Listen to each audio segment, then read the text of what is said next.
We have started to record the most recent session of SPCH 1113, Introduction to Public Speaking, for the first summer session.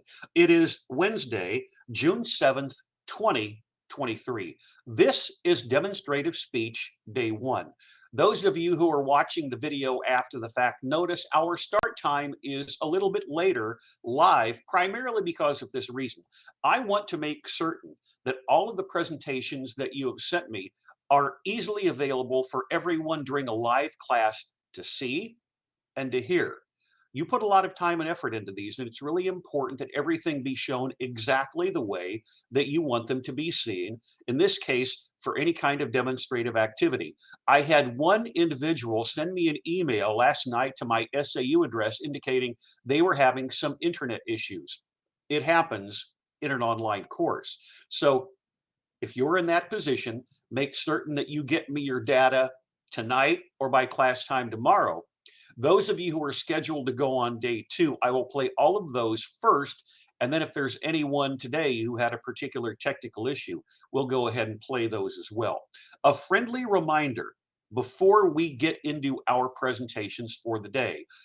Virtually all of them are on Loom. I had one who recorded with Microsoft PowerPoint in an online format, sending me the link. When you send me something, I'm going to go to my Yahoo email address first and want to show you. Some of you will send me your data more than once, which is okay to be careful.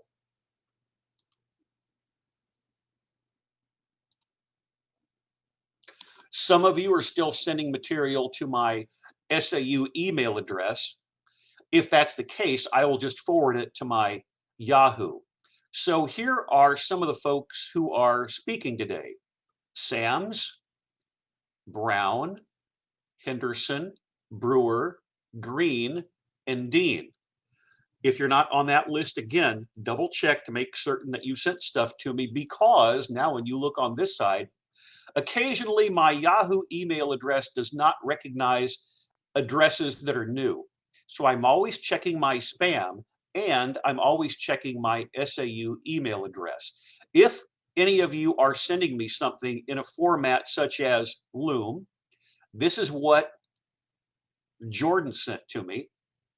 That's a different one. Let me put this one up on the screen from Loom. This is what I'll see when you send something to me on Loom. Then I can open it in a different window, which is very handy. That's on Poetry. This is what we were looking at before class. A demonstrative speech recorded on PowerPoint with video. It opens in a new window. We were experimenting with this to make certain that all of you could see it. And then here is another one, which looks a little bit different, but the Loom link is already set up. For all of you, and I indicated to this previously about double checking your sent email files.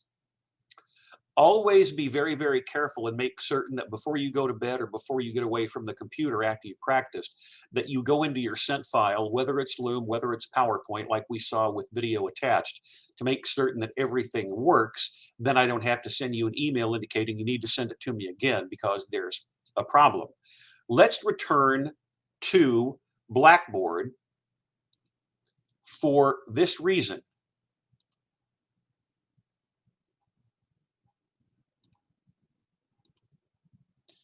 When you go to the course syllabus area, our course itinerary for this week includes Demonstrative Speech Day 1 today, Demonstrative Speech Day 2 tomorrow. Look directly underneath. We follow the same format next week for informative speeches, with informative speech research Monday, informative speech topic selection Tuesday, and then the speeches come up like this week and the rest of the term on Wednesdays and Thursdays. Back to the course syllabus. When you are going through all of your data, we talked about this yesterday with the checklist. When we are at the end of the first summer session, the differentiating factor between an A, a B, or a C for the most part, in a public speaking course is going to be your delivery. So pay particular attention to your extemporaneous quality, continuous, conversational style, expressive, eye contact, full, articulation, enunciation, clear, vocal variety, varied, nonverbal cues, poised, and persona, authentic. Of course, we took Friday of week 1 to discuss in detail those 7 content areas and as well the 7 areas of visuals. This is going to be my informal guide in presenting grades, but I'm not going to be posting grades on Blackboard realistically until Sunday night. I'll watch all of these presentations, but in particular, pay attention to, in this particular area, for articulation and enunciation on delivery. Ers, ahs, ums, us. Gonna, wanna, kinda, like, I know, I mean. All of those issues are going to come into play. I should have said, you know. Being your own critic in a constructive manner is incredibly helpful. From that standpoint, we move on to tools. Once we're done with class today, go to Ultra. Realistically, within about 30 minutes or so, we will have the video from today's class session posted right here for session 6, demonstrative speech, day 1, here on top. Double check all of that and hopefully you'll be just fine. We're going to begin today with a series of presentations on Loom for day 1. They're not going to be in alphabetical order. They are going to be in the order of how I have them set up. We will do all of the Loom speeches first, and then the online PowerPoint with video. Our first presenter of the day is going to be giving a presentation on acrylic nails. There you can see her in the upper right-hand corner of the screen. And on occasion, what I'll probably do with some of you after class is double check on the pronunciations of your names. So if I defer and say Ms. Brown is going to be going first, I want to make certain that I don't have a humorous mispronunciation of anyone's name. But this is our first demonstrative speech officially of the first summer session, and this is how to apply acrylic nails. Today I will be teaching you how to apply acrylic nails. So before you get started, there are a lot of materials you're going to need, one of them being a well-ventilated room. What you're about to do involves a lot of chemicals and a lot of filing. So you're not going to want to be sitting in a room with closed windows and a closed door. So like this setup right here, you're going to want to crack a window, open your door. Just don't do this in a closed space. You're also going to need, of course, acrylic powder, monomer, which is the solution you're going to need to make the acrylic malleable. You're going to need nail tips, nail clippers, a tip cutter, a dab dish, a buffer and a hand file, and optionally an e-file, nail adhesive of any kind, a cuticle pusher and cuticle nippers,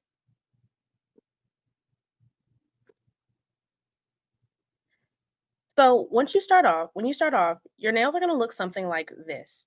So our nails naturally have a lot of oil in them, just to protect your oil from the dirt and grime of every day. But you're not going to want to have that on your nail when you're applying acrylics because this can cause your acrylics to lift, and that is not what we want because that hurts a lot. So what you're going to want to do is push back your cuticle, cut it with the cuticle nippers, and just hand file the shine off of your nails.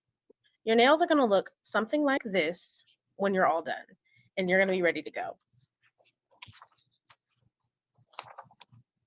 Next, you're going to want to put on your nail tips. So your nail tips come in all shapes and all sizes, but if the nail tips you get are just a tad bit too big, you can hand file them down to make them fit your finger perfectly. And that's what you want. You want a perfect fit when it comes to your acrylics. You don't want it to be too big, you don't want it to be too little. So this is what it can look like when your tips are just a tad bit too big. So you're going to want to file it down to not have this look. This is more of what you want when you put on your nail tip. Next, you're going to shape and file your nails. So you're going to shape and cut. So what you're gonna do is you're gonna take the tip cutter, and if you to get it to a perfect length, you can use magnets, but if that's not, if you want them super long, you can have them. And here are the length of nails you can have. You can have them even longer than that if you would like. But what you're gonna want to do is cut them and file them to your desired length and shape. Now, applying the acrylic. Applying the acrylic, what you're going to want to do is slightly dip your brush in the monomer as not to oversaturate the brush so that you can get a perfect bead of acrylic. And your first bead of acrylic should always go between where the nail tip meets your natural nail, just so that you can have a strong base, and that should be the thickest part of your acrylic. If you can't hear the of your acrylics once you're done, you may need to add just a little bit more. Now, as you're doing this, your acrylic may have gotten under the nail tip just a little bit, but this is okay. You can buff it off and shape if need be, shape it just a little bit more. Once you've done all this, you need to go wash your hands so that you can customize your nails. Now, customizing your nails is the best part of doing acrylics. You can have simple nails with a little bit of paint. You can have simple nails with a gem like I have. You can have you can have really out there nails. You can even have bat wings and silverware if you would like. Nails is something that you can do at any time of the year, any time of day. This is your time to really just express yourself. And a bonus step, do a little happy dance because you just saved a whole lot of money doing your acrylics by yourself at home, because most sets cost about, the lowest I've ever seen them is 150 to like $2,000. So you saved yourself a good amount of money. So good job, you did that.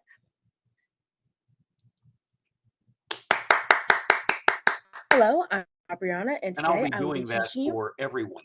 Keep in mind what I told you guys. Whenever you're done with your recording, pause 1001, 1002, 1003, and then go ahead and stop the recording, because what I want to do is to mute her audio and come back to the end.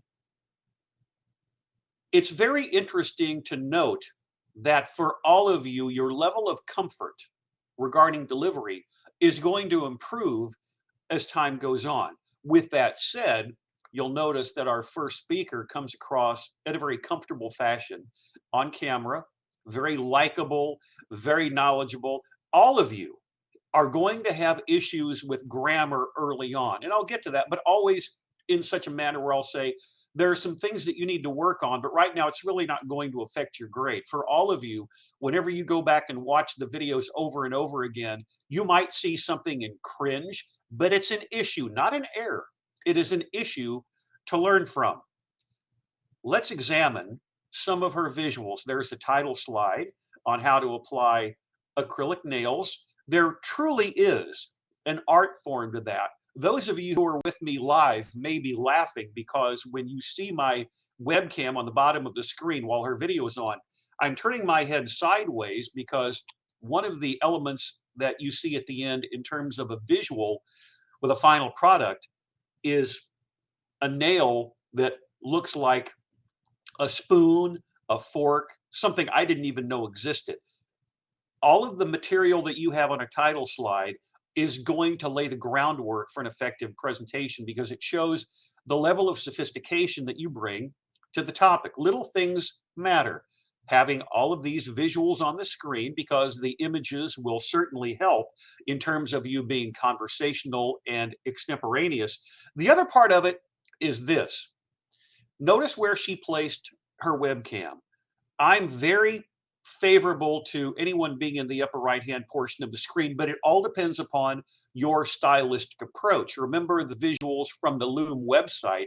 A couple of the individuals who were involved with Loom go bottom left, but whatever works for you, including the time, putting it in a place on the screen, including the webcam, which is your level of comfort, knowing how you can judge the time for your speech. How long are you going to take for your title slide? How long are you going to take to discuss a well-ventilated room? Now, she's doing it a little bit differently in the respect that there are effects going out and coming in. You don't have to do that, but if it feels natural for you, go ahead and do it. That's really not a problem. She also has a special effect behind her with the webcam. Nice touch. You can see her face, her eyes, shoulders clearly. Enough room here where you can see her. And she's deferring to having a slightly different visual or a slightly larger webcam image, which certainly is appropriate because for all of this, whether it's the buffer and hand file with the visuals, all the stuff coming in, the concentration is there. Look at her eyes, being conversational, but also focusing on what's to be said. And then just moving on, whether it's preparing the nails or putting on the nail tips with the shape, anything that you see here as I pause, anything that you see here is going to be helpful, whether it's the bullet point, the length chart, or anything with the different types of nails, the shape, the size, things that for a lot of us, we wouldn't know. I had no idea until her speech that nails had different shapes and sizes like this. In Magnolia, any reasonably sized metropolitan location, you'll see nail shops, but a lot of folks don't necessarily know the level of sophistication that nail care has gone to today, including something like this. You're going through a series of steps, such as applying the acrylic, buffing off the excess, customization. Now let's pick up the audio from the last 40 seconds of her speech with closed captioning on to check her personal experiences and is she speaking in complete sentences. Like I have, you can have you can have really out there nails. You can even have bat wings and silverware if you would like. Nails is something that you can do at any time of the year, any time of day. This is your time to really just express yourself. And a bonus step, do a little happy dance because you just saved a whole lot of money doing your acrylics by yourself at home because most sets cost about the lowest I've ever seen them is 150 to like $2,000. So you saved yourself a good amount of money. So good job, you did that. So there's the end of her speech, smiling, always a nice touch. But I have to go back to this because I was chuckling whenever I saw,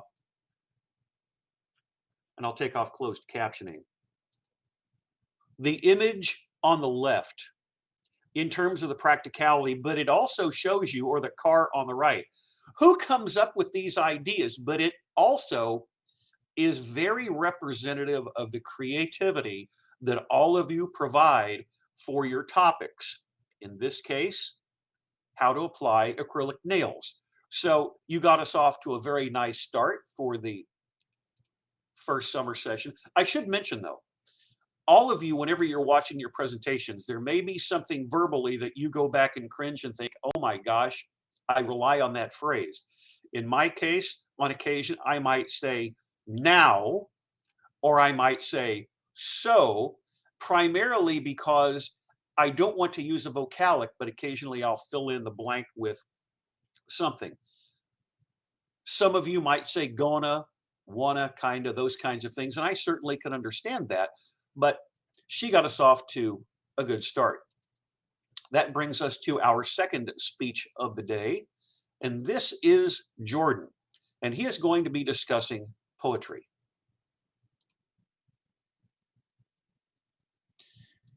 We'll get this ready. And keep in mind for all of you, if you want to use a larger visual like this, it's certainly appropriate. You'll recall the final speech that I showed you yesterday from a couple of years ago, How to Be a Mascot. She had her set up the same way. I have not watched this in totality. I don't know if he goes into the slideshow mode or leaves it this way. We'll go ahead and watch it in real time. How I Write Poetry. Hello, I'm Jordan Sams, and today I'll be showing you how I write poetry. What is poetry to me? Poetry to me is a way for people to get out ambivalent emotions, express themselves with no filter and not worrying about judgments from others. It can help you find out things about yourself you never knew because of the genuine, complete honesty that you have with yourself and how you feel and how things are affecting you. My inspiration for poetry is that I find beauty in everything. Any and everything can be beautiful to me. It can be just spending time with my mom or friends or hanging out or going for a walk in my town and seeing all the trees and how the sun hits it and how the flowers bloom. Everything can be written in poetry. I'm also a very sensitive person, so being able to express myself with no judgment is very helpful because being sensitive, a lot of people may not understand why I feel the way I feel or exactly why I'm reacting the way I'm reacting. To them, it just seems as if I'm being overreactive or exaggerating a lot, but that's not really the case. Anything I see or experience can become part of my poems. It can be whether I run into a stranger at Walmart, which I did my past birthday, and just got advice from him. I wrote something about him, or it can be a stranger that I met in the lowest time of my life, and they helped me in more ways than they ever could imagine. The first thing that I do when I get ready to write my poems is I try to come up with a theme in some way, form, or fashion. I know recently I wrote one about wringing out a towel, like a dish towel in the kitchen. Another one I wrote is about Pepto-Bismol. And another one that I wrote was about peace, finding that peace, but not really being able to hold on to it or stay in that peaceful pace, but having to let go and try to find that peace outside of it. I use a lot of metaphors and similes whenever I'm writing my poems. It just helps me express those drastic things that happen to me and help people to understand how big it is affecting me with those similes and metaphors. Things that I use to write are this journal. I got it from like Five Below or Ollie's. It's a nice little small handheld journal. It has the word ideas written right there with a light bulb above it. I thought it was really nice. I've had it for some time now. You can also use any other notebook, like a nice little spiral notebook or a composition notebook, where even loose leaf paper is perfectly fine. I know electronics are like the main thing that people use these days, so you can just write it on your laptop or your phone in the Notes app. It's fine. I also use a pen to write, although I probably should use a pencil because I mess up a lot and I have to scribble out things, so it's a lot of poetry, then scribbled poetry, etc., but it doesn't really bother me when I do that. I also use my phone to help me spell words that I have in my mind. I know what they mean and everything, but I just don't know how to spell them because I don't use them as often. It also helps me expand my vocabulary and find new words to describe how I feel and not always use the same words over and over again. It can get kind of redundant, or it makes me feel as if I'm just writing the same poem, just in a different format. Some helpful tips when writing poetry is it's good for you to know that you don't have to have a definite theme when writing. You don't have to use similes and metaphors when writing. Only thing that is important is that you write down how you feel in that moment or anything that may be bothering you. You can write about loss, you can write about pain, you can write about something that happened to you when you was a child and it's just one of the happiest memories you ever had. Anything that you write just needs to be true to you.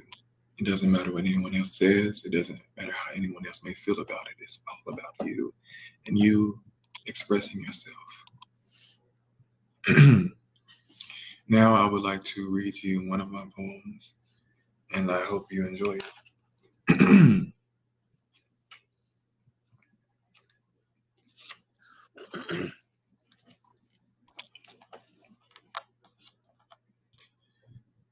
It's so hard to put into words how I feel and why I feel that way.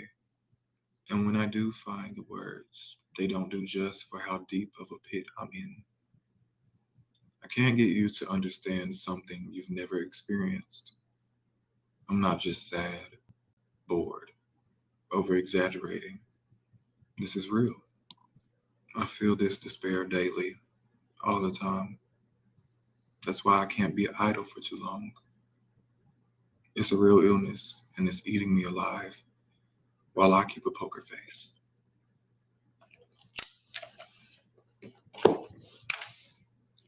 That is the end of my presentation. I hope you gained something helpful from it, and thank you for your time.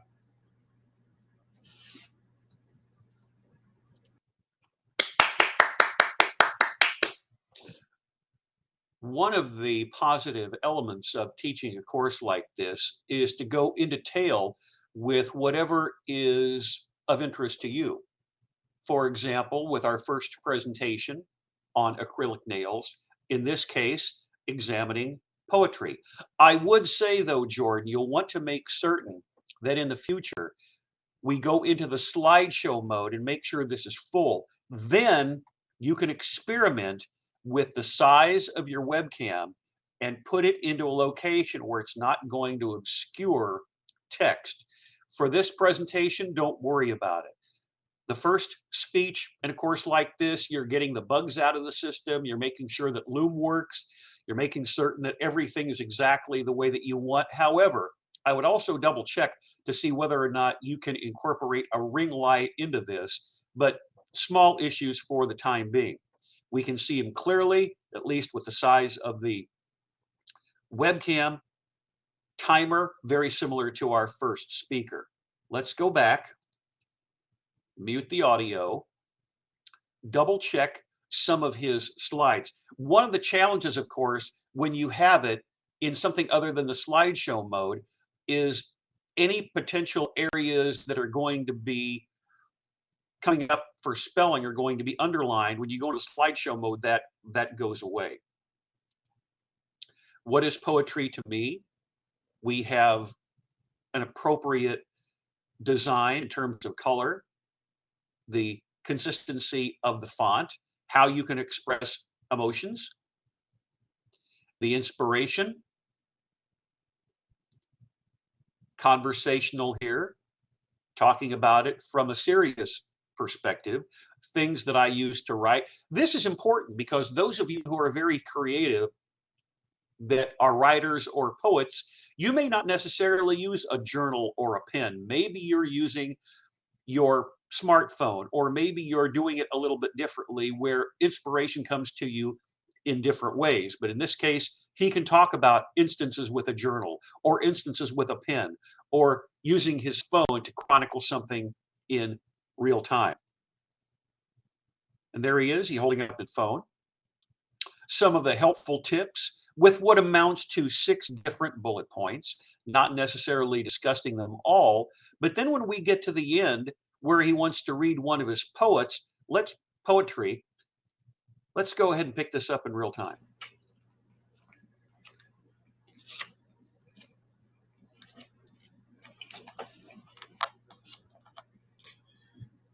It's so hard to put into words how I feel and why I feel that way. And when I do find the words, They don't do just for how deep of a pit I'm in. I can't get you to understand something you've never experienced. I'm not just sad, bored, over exaggerating. This is real. I feel this despair daily, all the time. As he continues the end of his poem, which is thoughtful, you will notice, we'll pause this and go back. The artificial intelligence for closed captioning is not always perfect. As you can see right there, he's not just sad, but he is BORED. Occasionally, the technology does not necessarily accommodate us. But again, Jordan, what you want to do next time is to go slideshow, full screen, take the webcam and place it in an area where there isn't a lot of space where you're going to obscure anything. Look in the upper right hand corner all the way through. You very easily could take your webcam and put it right here because there's nothing that's going to impede the audience's view of your slides, either your headlines or your text. Small things, but so far with our first two presenters, you've done a nice job. Examine the screen for a moment. Whenever I open up my email, this is exactly what I see. The workplace, played in real time, put it in closed captioning if I so choose. One of the things we always talk about is video playback, how you can improve watching it with the audio off, which is what we were doing right now. It really does help as time goes on because I told you during the first week, the way in which you're communicating to a camera, whether it be on FaceTime, the social media app of your choice, TikTok, Instagram, FaceTiming with your friends, all of this does matter in the long run because during your life, you're going to be commuting so much online, talking to folks. You want to come across in a natural, thoughtful, extemporaneous manner and realistic, which is why I have on the checklist the persona. Are you authentic? If I'm talking to you in real time, and I'll probably see some of you on campus during the fall if you remain at SAU, I'm not that different in terms of a personal conversation that I am right here, but I've been doing it for a long time. There are many people, as you're well aware, who'll turn on the camera and freeze. They're not natural, they're not spontaneous, but being self-aware, which is intentionally why the last project in this course is the self-evaluation speech critique, even though you're probably going to be looking at your classmates in very much the same way with closed captioning, with the audio off. It really does matter. We move from our first speaker, Ms. Brown, on applying acrylic nails, to our second speaker, Jordan, on writing poetry. We go now to a cooking-based presentation, and this is called How You Make Beer Tacos. Early in the afternoon, those of you who have enjoyed or not enjoyed lunch yet, or how you make, as you can see, the title slide set up here for Ms. Brewer, our third speaker of the day. Here we go. Hey, my name is Micaiah Brewer, and I will be doing a demonstration presentation over how to make beer tacos.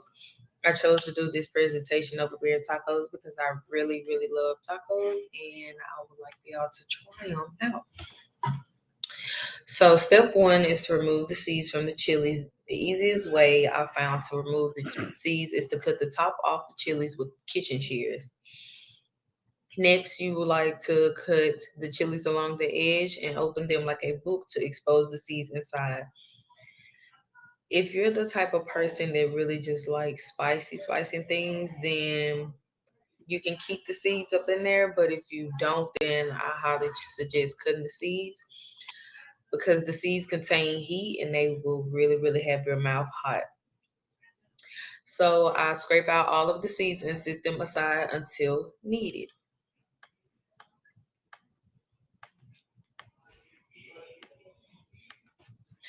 Next, I sheared the beef. I cut the beef into 4-inch pieces. Smaller pieces mean the beer de res will cook faster and have more flavor. I really, really love flavor, and I know y'all probably really love flavor in your meat. So if you would like that, cut it into 4 pieces. I began to pat the beef dry with a paper towel. Then season all the sides with kosher salt and pepper.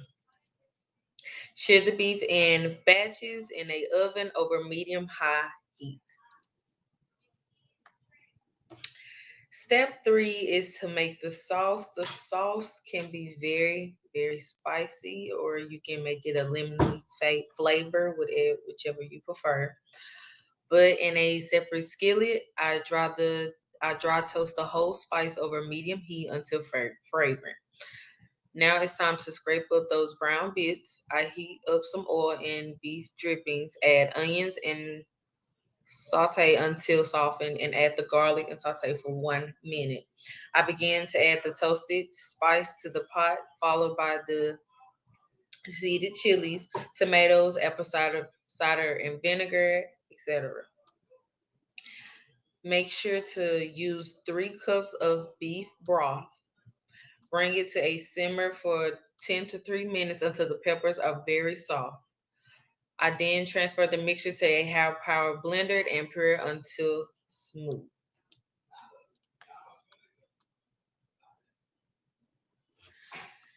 Step 4, add the beef back into the Dutch oven, followed by the chili sauce and remaining beef broth. Cover, bring to a simmer, then transfer to the preheated oven. Cook for about 3 hours or until the meat is falling apart and tender. I really, really, really, really, really love when my meat is falling apart. I feel like that's the best way because just the meat being so clumped up together and all of that, I really don't think I can enjoy that. So, yeah. Step 5 is to drip, fry, and peel. I heat some vegetable oil in a cast iron skillet over medium heat, or skip the oil and use a non-stick skillet. I only work with one tortilla at a time. Dip it into the top of the broth and add it to the skillet. Press the tortilla down with a spatula because it will start to bubble and pull away as it cooks. Let it cook for 1 to 2 minutes until the bottom is golden. Like golden, like a dark brown, kind of like burnt looking, but not like burnt. You want to make sure that it's golden and you'll be right. Step 6 is to make it cheesy. I prefer cheese, so I flip the tortilla over and immediately add cheese. Cover and cook until the cheese is mostly melted. If you aren't using cheese, then don't cover the taco. Uncover and top half of the cheese with shredded beef. If you're, like I said, if you're not a cheesy person, then you do not have to add that much cheese. But me, since I love cheese, I prefer to add like even more than that.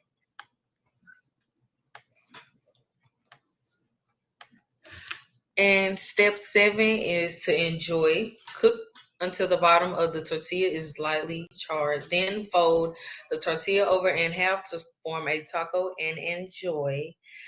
You can add more onions, you can add more peppers, you can even add your little lime to it if you would like. Anything that you would like to do to your beer taco, you're more than welcome to do that.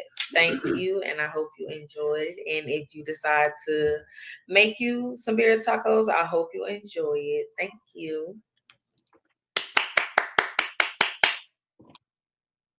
I hate to show you these speeches. I'm teasing now in the afternoon because the final product looks really good. I don't think if you go to any of the fast food chains, you're going to find a visual that looks much more attractive than what she's provided on the final slide. Let me remind all of you before we go any further, it's not going to affect anyone's grade for the demonstrative speeches because right now we're getting our sea legs in terms of organizational structure. When you are recording for this course, always remember right here on the slideshow mode, slideshow from beginning. Then you incorporate your webcam. As I just showed you for our last speaker, where is the most appropriate place to incorporate the webcam where there's going to be some dead space? Let's just take a look at this slide, for instance. She could leave it left bottom, or she could go right top. And then something else. Let's go back to the previous slide. Notice we've got a spelling issue. When you're done with your slides, go into the review mode and then check the spelling, and it will automatically correct it for you or give you an option to clean it up. Again, right now, it's not going to have a bearing on anyone's grade because you're just getting the ins and outs of putting it together in a way in which you feel most comfortable. So put it in the slideshow mode so we don't see this during the recording. That's why she had to move the webcam. Don't do it that way. It's a matter of feeling more comfortable as time goes on. All of that said, now going back to the beginning, let's just put it in closed captioning and listen for the first minute or so to double check the complete sentence structure. Bottom of the screen is closed captioning. Demonstration presentation over how to make beer tacos. I chose to do this presentation over beer tacos because I really, really love tacos and I would like y'all to try them out. So step one is to remove the seeds from the chilies. The easiest way I found to remove the seeds is to cut the top off the chilies with kitchen shears. Next, you would like to cut the chilies along the edge and open them like a book to expose the seeds inside. If you're the type of person that really just likes spicy things, then you can keep the seeds up in there. But if you don't, then I highly suggest cutting the seeds because the seeds contain heat and they will really, really have your mouth hot. So I scrape out all of the seeds and set them aside until needed. And then she continues to move on to her next point. That's what I was talking about. Put it in the slideshow mode full screen and you don't have to move the webcam. She's got it set up pretty well, like all of our speakers. You can see her clearly. And I know all of you don't necessarily have access to great light in your dorm rooms or have access to a webcam. You just want to maximize the light around you. Look at her eyes. As with our first two speakers, you can tell that she's really practiced. She does a good job of remaining extemporaneous, looking at the screen and then looking at her notes, putting it in a step-by-step process, making it easy for her to go through the bullet points, the text, or the images. Let's take the closed captioning off, pause it. All of you are concentrating. Look at her eyes. And then here, same thing, whether it's making the sauce, braising the beef, drip, fry, and fill, and then make it CHEESY and cover the meat. And by the way, you and I have something in common because occasionally, if you look at our course videos closely, I've got so many different tabs up on the screen. You can tell when it changes color because you can see the reflection in my eyes. Same thing here. And then we get to, I believe, the final slide. And that one's really, really good with the final product because you want to really bookend this. Attractive visuals for the title slide for a cooking presentation, and attractive visual at the end. There are some of you who early on will have issues with grammar, vocalics, drop G's, but right now I'm concerned about making certain that the trains are running on time in terms of the overall organizational structure. So again, put it in the slideshow mode, but did a nice job in terms of demonstrating a cooking process. We move on to our fourth speaker of the day, and this is going to be tips for a successful job interview, and this is Autumn. So we'll put this up on the screen. Again, we started a little bit later today. For those of you who are with me live, probably go until right around 3 o'clock. Tips for a successful job interview, demonstrating the process, and here we go. Hi, my name is Autumn Green, and today I'm doing my demonstrative prepare for a job interview. Why should you prepare for a job interview? It will be an important discussion between you and your employer to find out if you're capable for the job you're applying for. Preparing for a job interview will make you more successful as well. Also, it will reduce stress and boost confidence. Step one, you should carefully examine the job description. You should check out the qualifications for the position you're applying for. If you align yourself more with the details for the job qualifications or qualities, the employer will be able to see that you're qualified for this position. So, just take for instance, if you're a hands-on person and they're looking for hands-on people, you're qualified for that job. Step two, perform research on the company and the role. Research the company you're applying for is very important.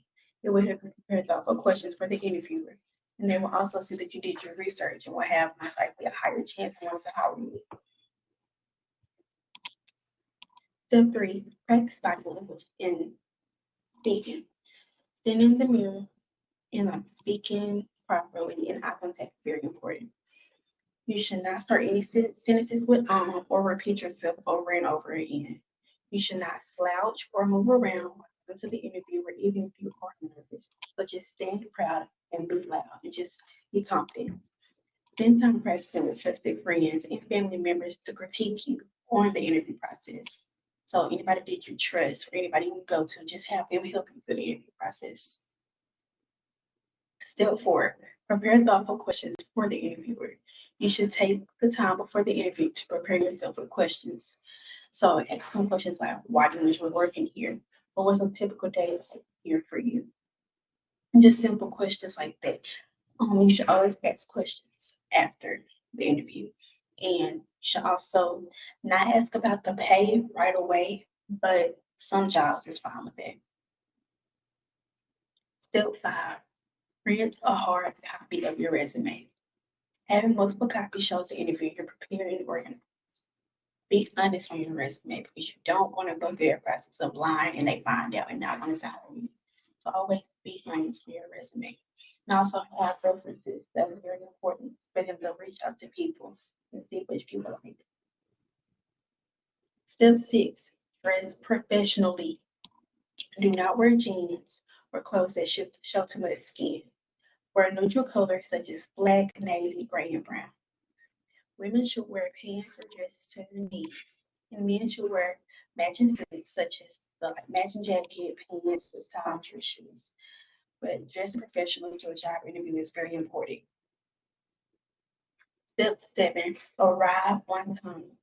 Showing up on time can be a good look for the interviewee, such as you.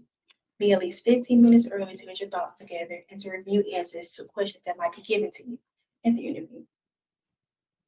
Step eight, send a thank you letter to the company for the interviewer.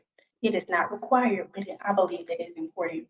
This shows the interviewer that you are very interested in the job. And you should also thank them for their recognition for recognizing you. I have a small video on why not to bring your phone to a job interview.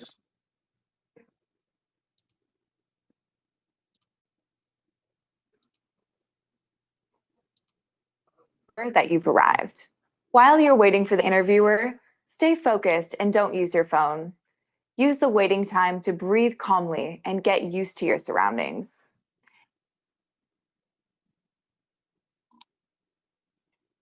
So in conclusion, thank you for watching my speech on how to prepare for a job interview. There are many ways to prepare you, but these are the ones that I think are important. I hope these steps can benefit you for your next interview, and thank you for watching. On occasion during the semester, I might have what is a non-academic term, a brain cramp, and not always applaud. Those of you who are with me live notice that on occasion I'm looking at some of my different tabs, constantly checking both my SAU email address and my Yahoo email address just in case someone is sending something during class in case they had an internet issue. But you'll notice here from Autumn something that we also noticed from our presenters on acrylic nails, how you write poetry, and also for beer tacos. The practice comes through, the likability comes through. All of that is, and I'm a glass half full person, you can always tell when someone has practiced their presentation. And I do appreciate, you'll notice the video clip. Let's go ahead and play that one more time. On why not to bring your phone to a job interview.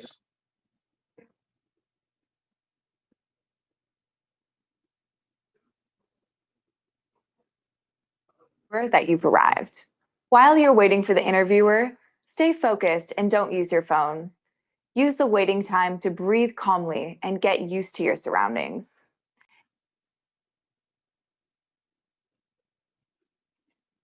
So in conclusion, thank you for watching my speech on how to prepare for a job interview. There are many ways to prepare you, but these are the ones that I think are important. I hope these tips can benefit you for your next interview, and thank you for watching. And by the way, the points that Autumn brings up here for a job interview are also going to parallel closely for many students your age who are going to be applying for some type of an internship during their academic careers, during the summer. Looking back at her slides, and I'll talk about the slideshow mode in just a second, but right now let's focus on her content, taking off the closed captioning. How you prepare for a job interview with an image works very well. Notice the level of concentration in her eyes. And most of you will get into the zone whenever you start to practice. You really start to, as viewing all of these particular takes, really become accustomed to how you look on camera, set up appropriately with the webcam style. Again, I'll talk about the slideshow mode in just a moment. We'll move on. Step one, how you can examine the job description with 2 bullet points and a generic image. Step two, performing research on the company and the role. That's really important because you don't want to waste people's time during an interview. If you're asking questions during a job interview and all of the data is available online, it feels like if you're an interviewer, you're wasting their time because you haven't done due diligence in terms of researching the overall operation. Obviously, she's very intense making that point. That's nice to see. Step three, speaking and body language, something that we get into in this class really from the standpoint of your overall persona. Are you authentic? Preparing thoughtful questions for the interviewer, because that does come into play. And don't ever be afraid to ask a basic question because you don't necessarily know the ins and outs of the organization. You're coming at it from a totally different standpoint. So I'm glad she included that as part of the interviewing process. Step five, print a hard copy of your resume. An academic resume that I would have would be much different than what you would have. If you check my academic resume online, it's more than 20 pages because everything that you do as a professor, ideally during your career, is going to be chronicled. In your case, anything that you've done in terms of experience, whether it's working in a grocery store, or babysitting, or working on a farm, all of that comes into play because I grew up on a farm. It's something I know about. Dress professionally. We're more in a casual era, but still going in for a professional interview does really matter in terms of taking thought and consideration into how you dress or how you're going to match your clothes, color schemes, that type of thing. So the 4 bullet points there would obviously be appropriate.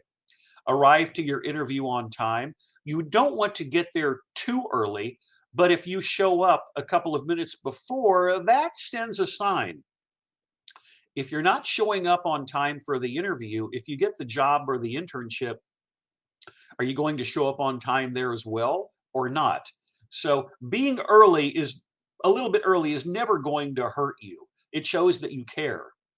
Send a thank you letter. You have to be careful with this particular point because there will be some thank you letters that come across as disingenuous. That's my experience in being on a number of academic job searches where they may not have had a good interview, but they're sending a thank you letter. Please remember me. Please forget the fact that I messed up during my interview. So that one goes both ways. But as she mentions in the first bullet point, it is important under the circumstances because they are taking their time out to recognize you, as she mentions there. Don't bring your own to the interview. And then she's got the conclusion. As we've been doing for everyone, let's get into here, put on closed captioning, and check her complete sentence structure. To critique you on the interview process. So anybody that you trust or anybody you go to, just have them help you through the interview process. Step 4, prepare thoughtful questions for the interviewer. You should take the time before the interview to prepare yourself with questions. So ask some questions like, why do you enjoy working here? What was a typical day here for you? And just simple questions like that. You should always ask questions after the interview. And you should also not ask about the pay. Look at her eyes. It's not unusual for any of us when we are speaking extemporaneously. Look at her eyes. Occasionally, she and all of you will look off to the side or look off to the side and raise your eyes just a little bit. That shows me that you're not reading right off the screen. Be honest on your resume. Have references. Well, she might talk about being honest or having references, but she's embellishing that, or step 6, to remain extemporaneous and conversational. So let's go ahead and pause this, get to the end. Let's take off the closed captioning and one more time look at everyone's eye contact, including right there at the end, because being expressive really does help you maximize your efficiency. I put it this way for a reason.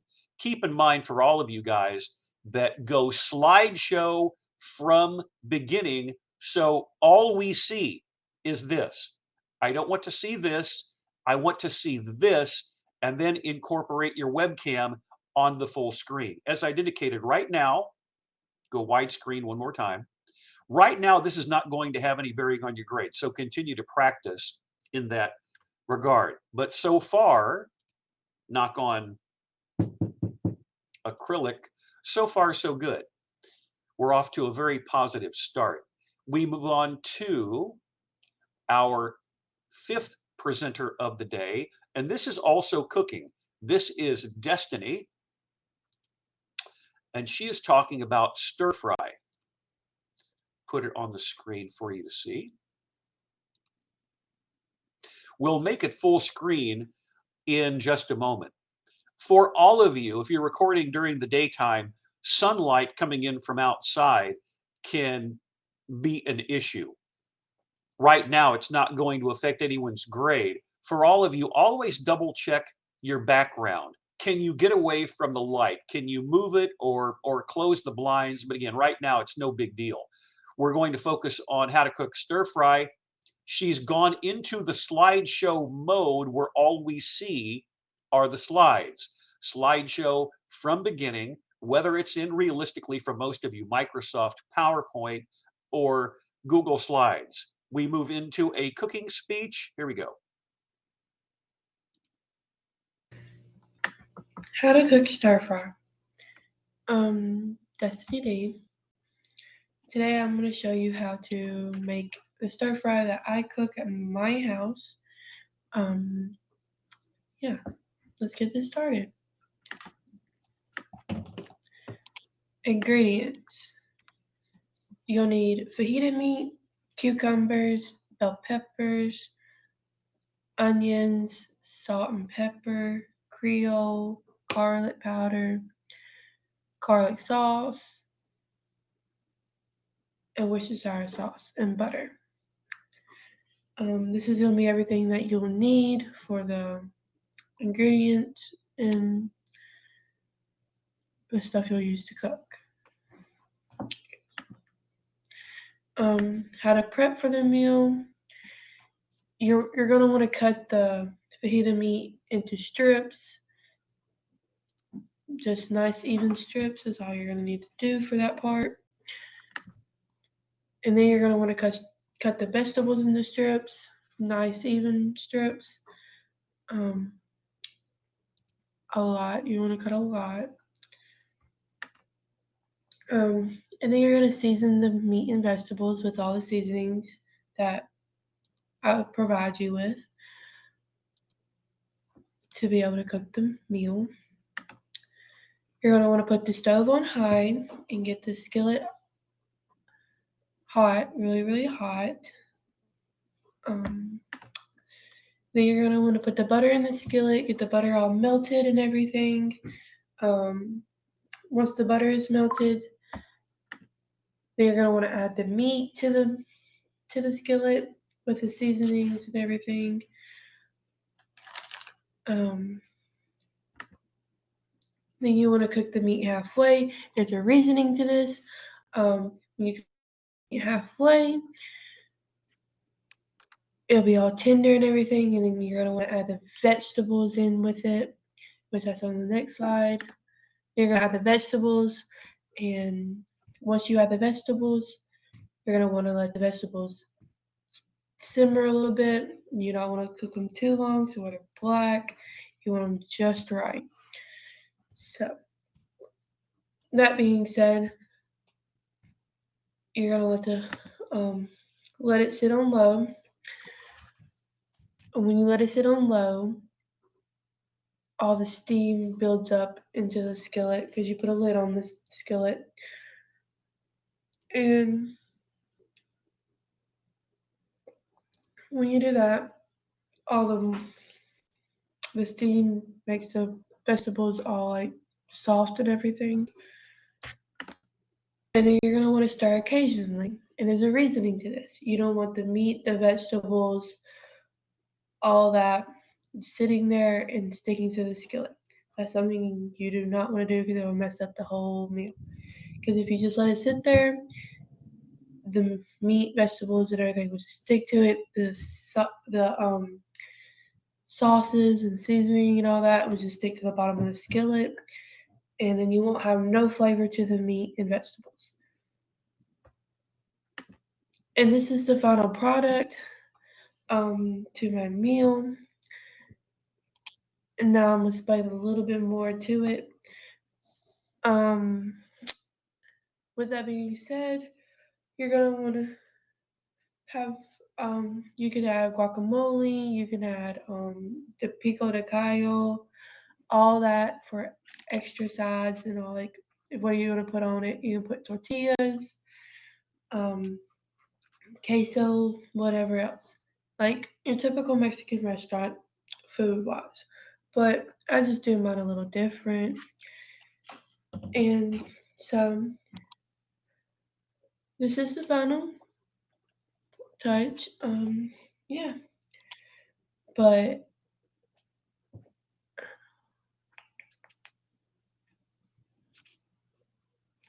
so you can always add whatever else you want to add to it. It's just how you want to do it. But yeah. Thank you for watching my presentation. Hope you enjoyed. And thank you again. Cooking speeches are always appropriate for a course like this. As you noticed with beer tacos, having an attractive closing graphic in addition to on your title slide, having an attractive beginning graphic gives you credibility as a speaker. I mentioned Destiny before we played this. What you will want to do for your next presentation is to find a different location because the sun is affecting us as time goes on. You're moving in and out. And I would also do this because you moved the visual from the title slide. Just find one location and leave it there. I'd prefer you not to move it. Find one place and just leave it alone. Look at her slides. Quality, design, consistency in terms of a font all the way through. Having the ingredients for a cooking presentation along with images of some of the items, the onions, the peppers, the bell peppers, the steak, helps us visualize what the process is going to be about. She has the timer in such a place where she can manage it effectively. But all of those bullet points. I think you mean cucumbers here. I don't know if there is something like a cumber as any type of vegetable, but that's a small thing right now. Don't worry about it. Remember to run everything through spell check, as I've told you before. You can take as much time or as little time to discuss all of these regarding your time management. Seasoning the meat and the vegetables. If you want to talk about the mushrooms or the bell peppers or the onion or any personal experiences you have, that obviously is appropriate. You do notice that she and some of the rest of you have a tendency to rely on as a transitional device between a main point. Early on, that's not a big issue. Like me, you watch the videos over and over again. When that time comes up, and I'm including these pauses for effect, then and only then do you continue. We feel awkward sometimes in normal conversation, filling up dead spaces with ums or uhs while we're thinking about something to say. Another attractive graphic with seasoning on top of the meat.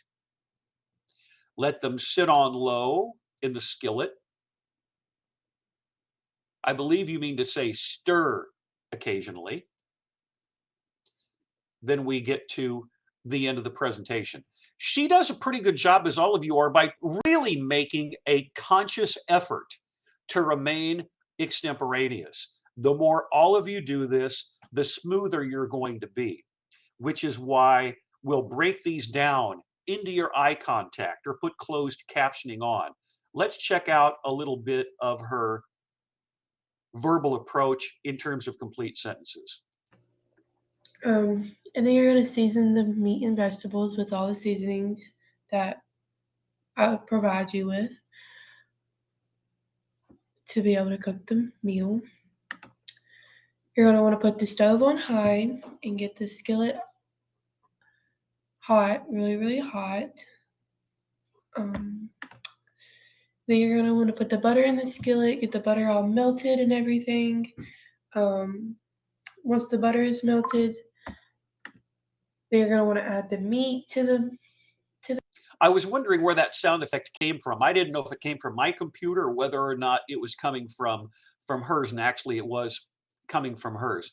All of you are going to be looking at your slides, you're going to be looking at your webcams, you're going to be looking at your overall presentations and think, how can I make this much more smooth? How can I double check the spelling? How can I double check this to make certain that everything is coming across exactly the way I want? As you'll notice here, just make certain that all of you have a consistent location for the webcam. And that's something that you need to do, as I told you at the beginning of class yesterday. Have all of your slides set up exactly the way you want, or manipulate it in such a way where you take a visual or any of the other data and just put it in a different portion of the screen. There is a nice representation of her being in front of the light, so it's not impeding our ability to see her clearly. Again, for all of this, these are small issues to be concerned about right now, but in time, all of you are going to reach a level of comfort. As I said, what I'm doing right now is couching this in positive, constructive criticism. So when you are complete to your satisfaction with the slides, whether it's Microsoft PowerPoint or Google Slides, always double check your spelling. Assume nothing. Go into review like we've seen with other stuff so far. Go into review, double check everything. Double check your images and your text. Then and only then find a location where you feel comfortable with your webcam when the slideshow mode is full screen. Those of you where we're seeing the slides on the side right now, don't worry about that this week. It'll have no bearing on your grade. But in the future, you have to make it full screen, as we just saw with Destiny's presentation and a couple previous to that.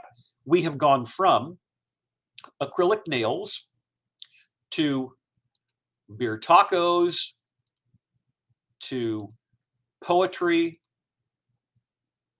job interview, stir fry. Now we're going to something that was not recorded on Loom.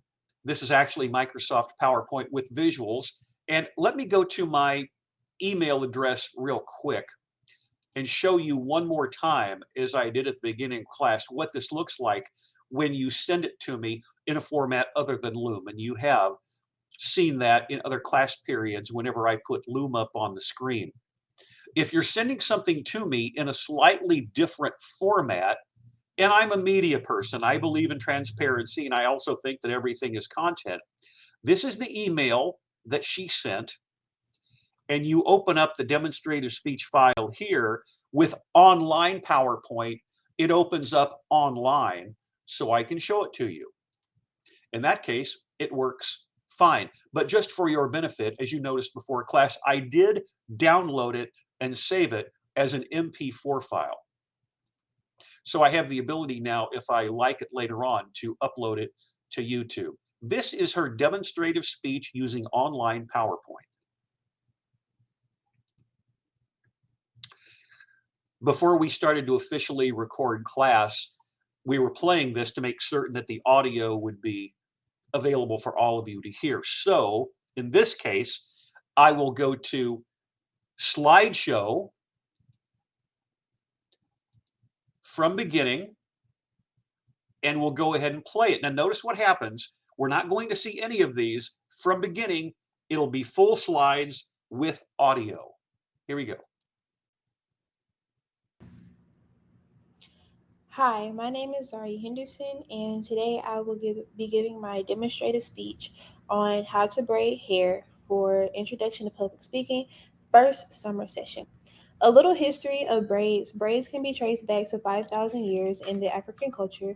They were very popular among women during the time, but now has evolved to men and women. Fun fact, many believe if a woman was able to afford the time and cost of these braids, she was a woman of wealth. Braids can be shown in different types of styles, all from the creative mind of who is doing them.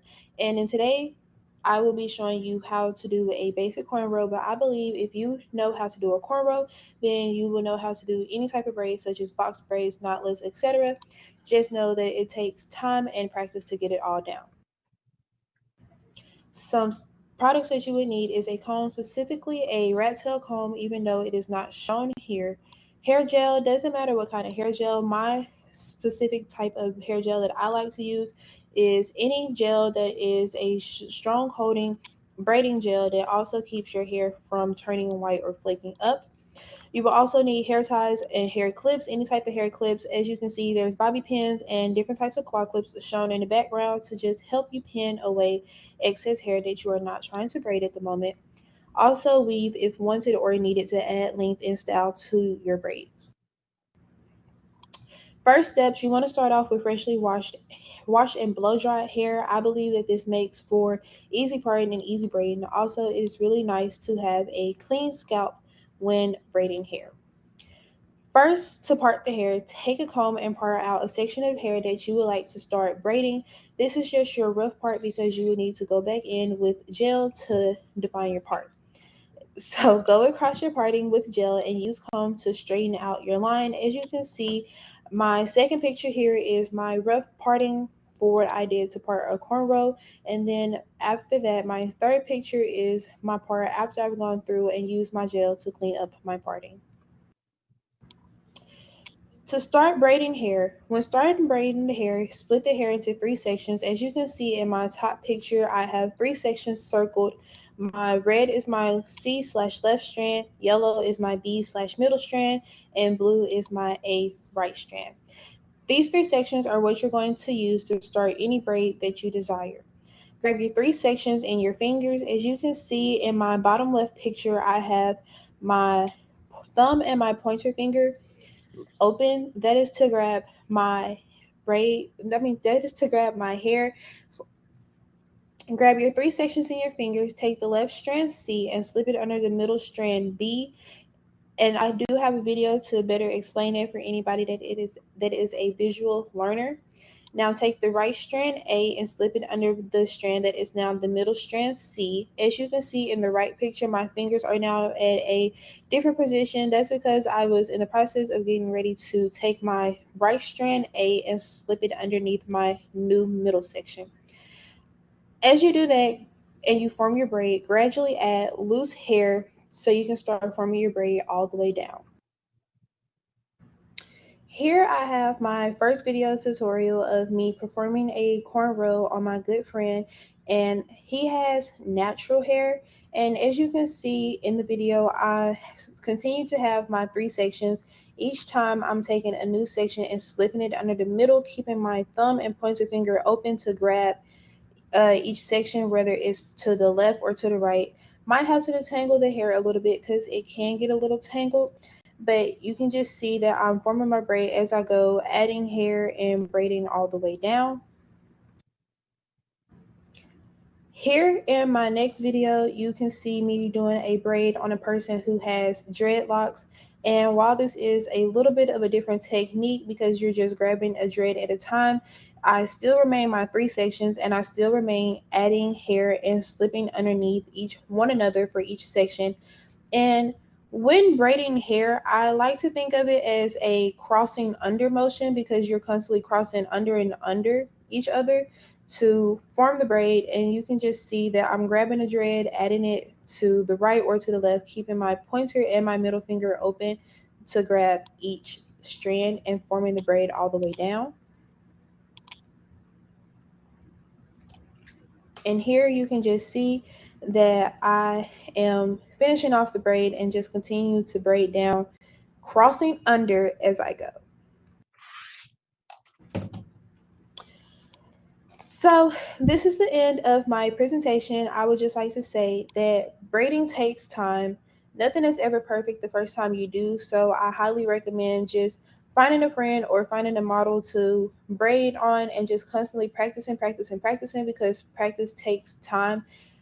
Braiding is about having patience and having an open mind of creativity. There's all types of braids that you can do. Nothing is limited. I highly believe that sky's the limit, and anything that you can put your mind to, you can do. I really hope that my speech and my videos were good enough to show you how to do braids. Like I said, I only show how to do a cornrow, but I know that cornrowing can help you to know how to do many more braids. And once again, it just takes time and all about having a creative mind to do it. Thank you. That was very well done. It's a little bit different when you're setting it up in PowerPoint because I can't go back and really play it exactly the way I would in Loom. But let's break it down this way. How you braid hair. She's got an example of the braiding here and here. When you're doing it slide by slide, I think you can hear the video. Let's check.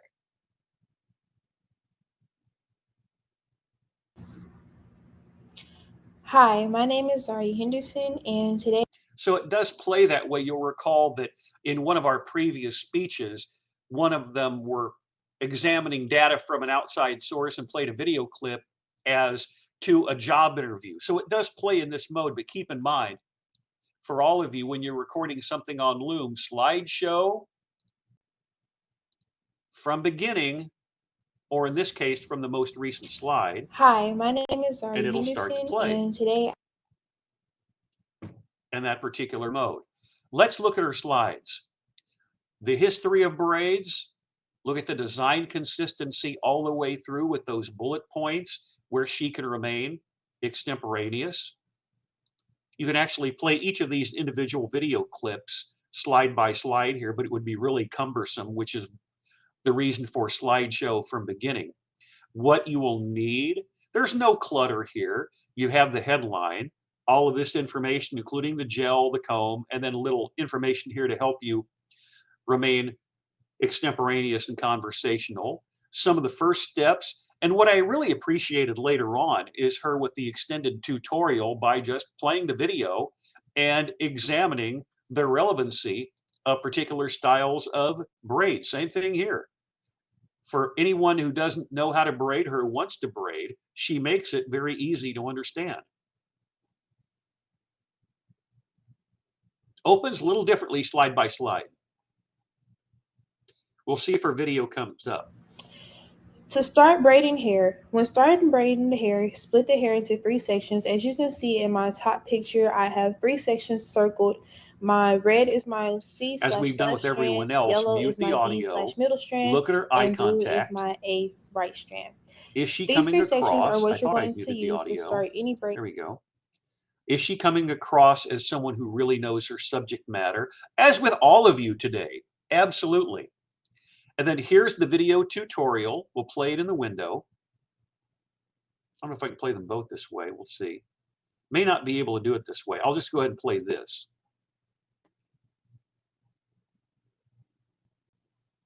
It should come back up on the screen. Probably should not have clicked on it twice. We'll double check this way.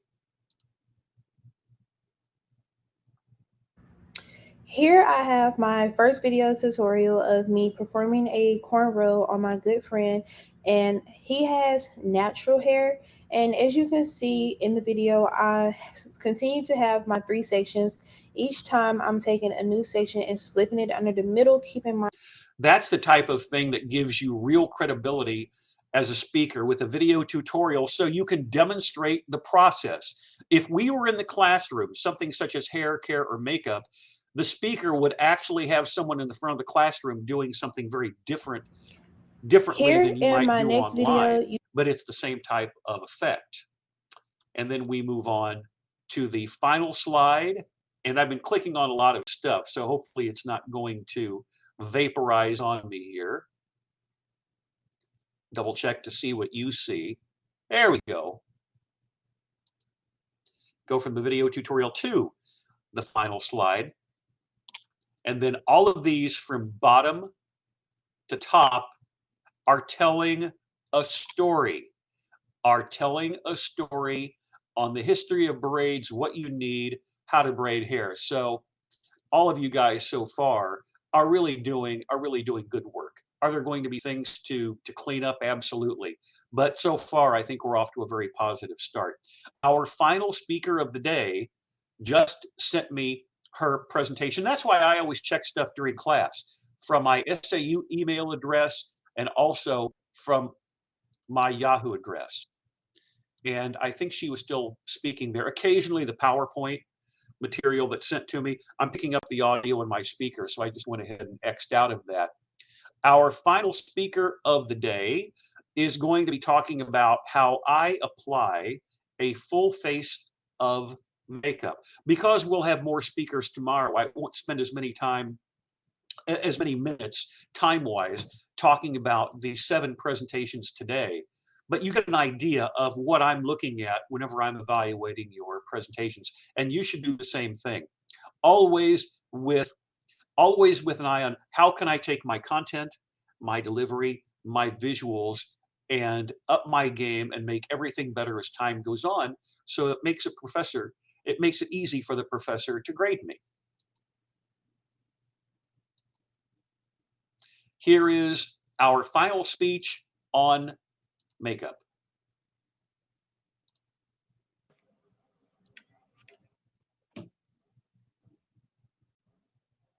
Hello, I am Antasia Easter, and today I'm going to do a demonstrative speech over how I apply a full face of makeup. Step 1. Before applying any makeup to my face, I use these 3 products on the screen. The one at the top is the CeraVe, which is a face cleanser that I use to make sure there is no dirt on my face. Then I go in with the bottom left with the Eucerin, which is a soothing lotion that I use to moisturize the skin.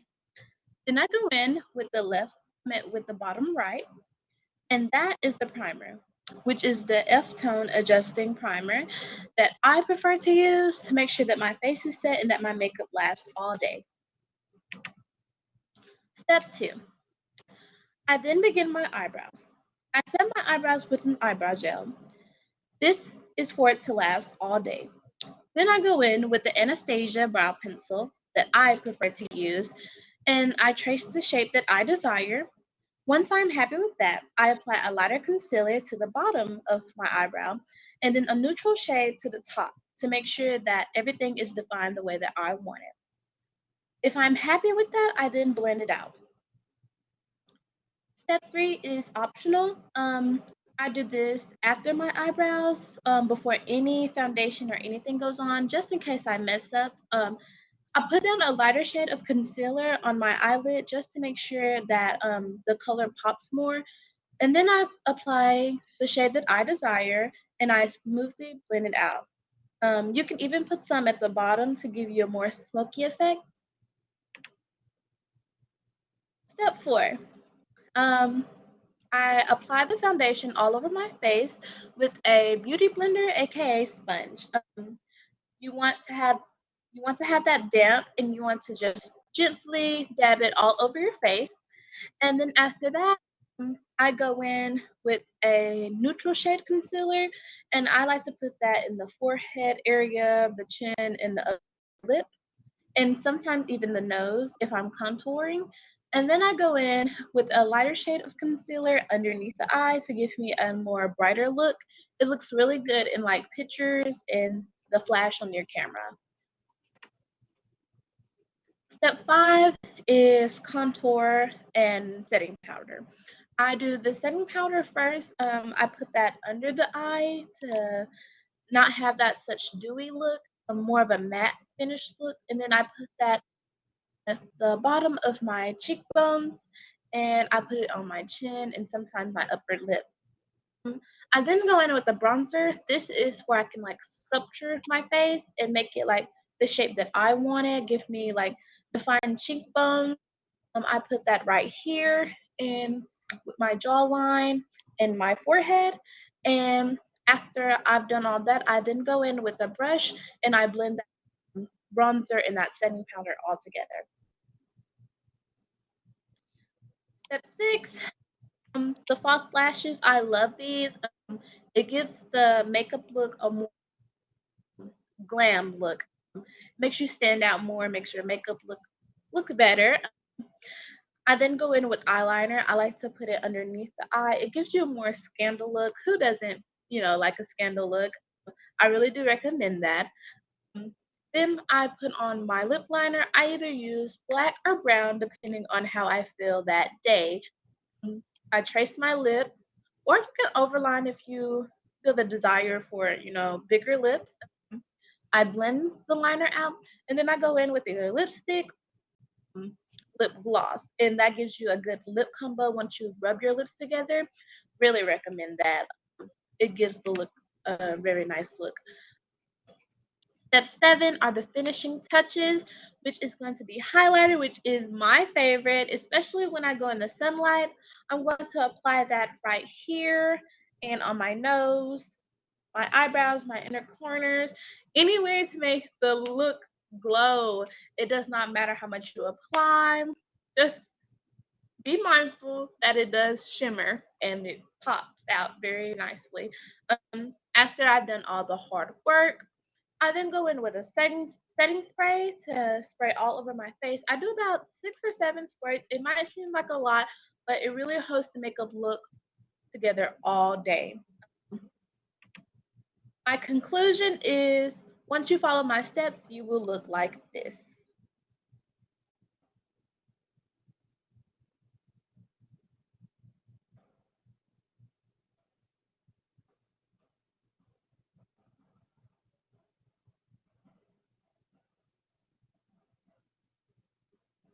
Alrighty, thank you for listening to my speech. And again, my name is Antasia Easter.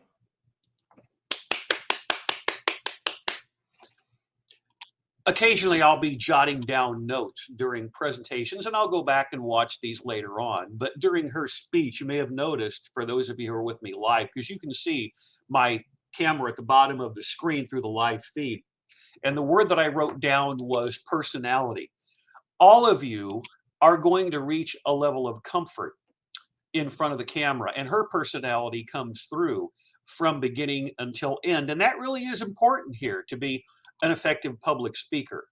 Now let's go back and check everything out. We'll get into the slideshow stuff later. We need to go back and revisit this. She's got a nice large webcam shot, how I apply a full face of makeup. And if that looks similar to one of the things that I talked about on Monday with a presentation from the summer of 2014, the makeup speeches are always appropriate for a course like this, primarily because it just ties very easily into a how-to mode, similar to what we just saw on hairstyling. Step 1, this is why you always go into the slideshow mode full, because any errors or something that is not recognized by PowerPoint is going to come up if you still have it in this mode, which is not a slideshow presentation mode. Again, right now, this week, not a big deal. Next week, I don't want to see any of these on the screen during a performance, so double check that. No bearing on anyone's grade now. Nice job of putting together all of these items involving makeup.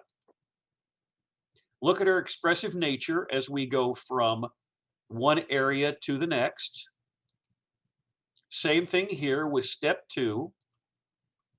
Step 3, all of the different artistry, which it really is, in terms of making a smoky eye, for instance.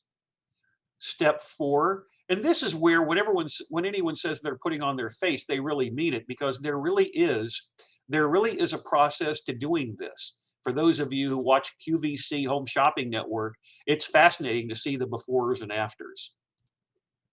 Step 5, the setting powder. Step 6, false lashes. Again, the review is checking out, and that's why that's underlined. Where it might want lip gloss is 2 words. More on step 6. Step 7, look at her eyes, webcam set up properly, obviously being extemporaneous and conversational. Hand gesture certainly appropriate for the circumstances right there near the end, and then when she's playing the little video clip. As we've been doing with everyone, let's put closed captioning on here and just play about 30 seconds or so. Step 4. I apply the foundation all over my face with a beauty blender, aka sponge. You want to have that damp, and you want to just gently dab it all over your face. And then after that, I go in with a neutral shade concealer, and I like to put that in the forehead area, the chin, and the upper lip, and sometimes even the nose if I'm contouring. And then I go in with a lighter shade of concealer underneath the eye to give me a more brighter look. It looks. The personal stories always assist in making you remain conversational, in remaining extemporaneous, because people can identify with your personal stories. As we wrap up her speech, pay attention to her eye contact, pay attention to how she is, as many of you are focusing on the point at hand. She's not mentioning every last word on the bullet point. She's not mentioning every last item of these 2 photos or this image, but all of that is going to stimulate your ability to remain in the moment and to describe the proper process of putting on makeup. And the fact that she's touching her face or doing something around her eyes is always going to be helpful as you examine the closed captioning on the bottom. So let me pause this and come back to me for just a moment. The one item that a couple of you are going to have to work on is this. From a stylistic approach, not a big thing early on, but we'll go back to our only presentation that was sent to me on PowerPoint. I want you to notice something.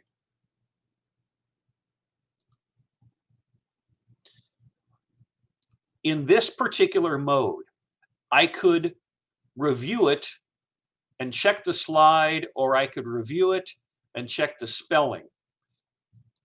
For most of you, the slideshow mode, you're going to go from beginning and you will hear her voice.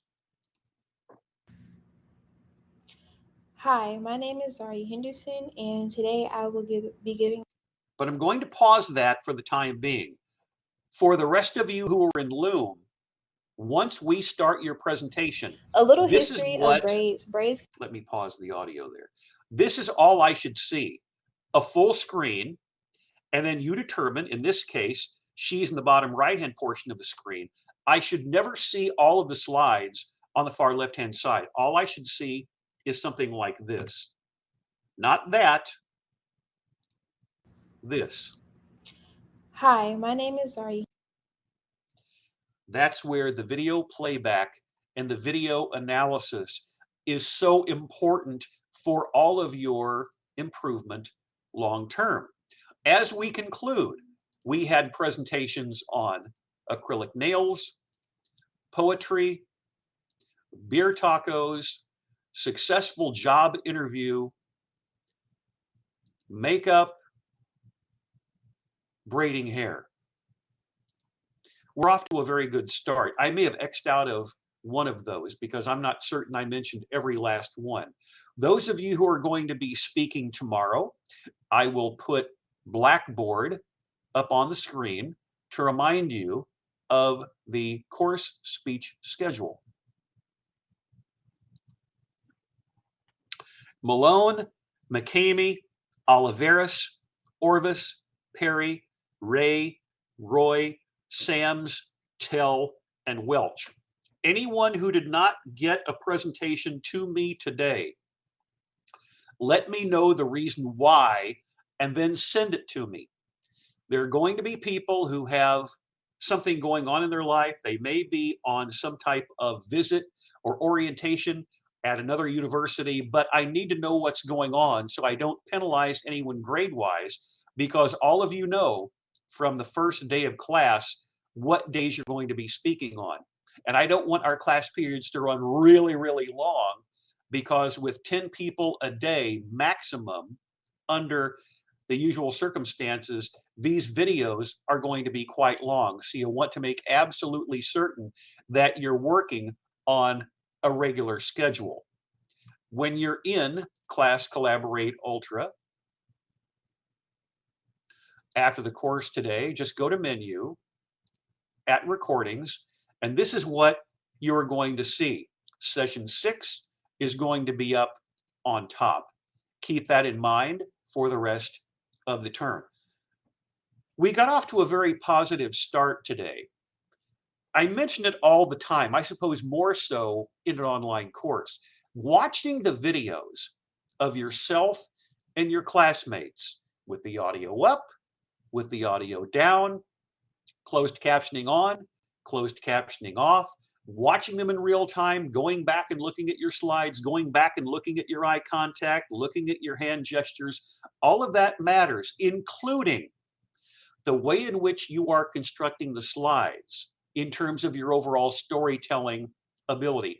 It's never going to be the same for all of you. My storytelling ability today is literally having more than a dozen different tabs up on the screen because I'm serving with my mass communication experience really as a television director, wanting to showcase your abilities. And when I pause your speeches afterwards and look at them, I am always viewing it from the standpoint of, if you do the things I ask, because I've been around for a long time in media and speech, if you do the things I ask and you become more self-aware of your abilities with content, with delivery, with visuals, and I'm using my hands here intentionally, hopefully the grades will take care of themselves. Hopefully nothing lower than an A or a B, because that's the way I view things. I want all of you to do well grade-wise, and I'm couching my constructive criticism in a positive way. And if I say something more than once, or if I notice that you're having an issue with vocalics or something else, I'm always going to say, watch it closely and be aware of it. Not that, oh, that's a terrible mistake. You're not aware that you're doing it. So for those of you who are ready to go tomorrow, watch the course video, look at your classmates, practice, and then send me by Loom, as you saw with Ms. Henderson, something that is on PowerPoint where your visuals on the screen.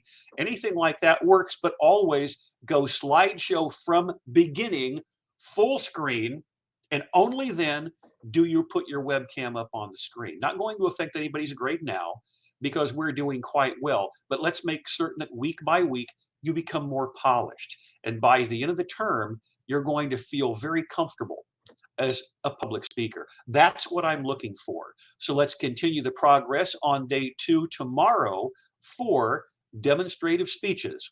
As for SPCH 1113, Introduction to Public Speaking for the first summer session of 2023, That concludes the recording session for today.